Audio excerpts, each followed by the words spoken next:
The road to Desna is thick with roadblocks and checkpoints.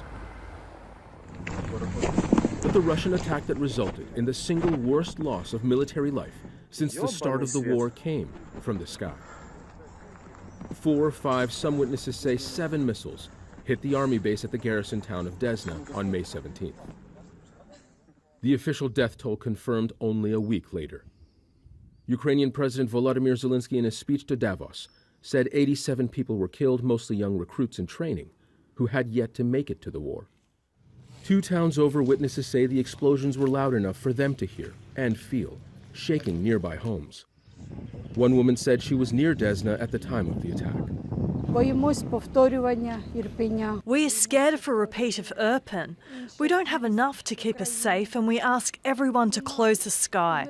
Tanks will not get through here, but helicopters and planes are a big problem.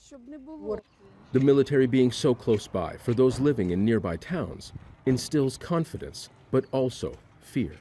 In the morning, I heard the news that it happened in Desna, which is 30 kilometres from here, but I still heard the explosions. It's very scary. I'm still panicking. The small city closest to Desna is now home to Ukrainian troops relocated from the base since the attack. Many Ukrainians are asking why relocating troops wasn't more of a priority after similar attacks on army barracks in Yavoriv in the west and Mykolaiv in the south. The people in this town are very tense. We were just here filming at a local market when a crowd gathered around us and began yelling. They were very upset that we were there. We were escorted away by police to a local government building, and an official there has now asked us to leave. What people here are saying is that after what happened at the army base in Desna, not too far from here, they're worried that their town might be next. Secrecy surrounds what happens at sensitive military locations.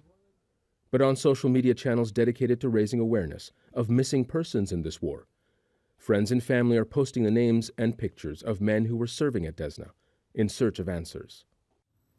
Some of the dead were taken to Kyiv, others were brought to this morgue in Chernihiv. Refrigeration trucks will soon be emptied to fill freshly made coffins.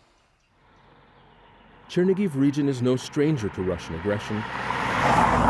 The main city bears the scars of this conflict, and the strain of months of fighting, occupation, and continued airstrikes is also visible on people's faces. As the dead from Desna are buried, Ukraine's president reminded the world that 50 to 100 Ukrainian soldiers are dying in this war every day. And even in death, Ukrainian soldiers laid to rest here from past battles were not spared the indignities of this invasion. The ground fighting may now be in the east and the south, but with the skies firmly in Russian hands, the front line, people in towns and villages like this say, is everywhere. Zein, Basravi, Al Jazeera, near Desna in Chernihiv region.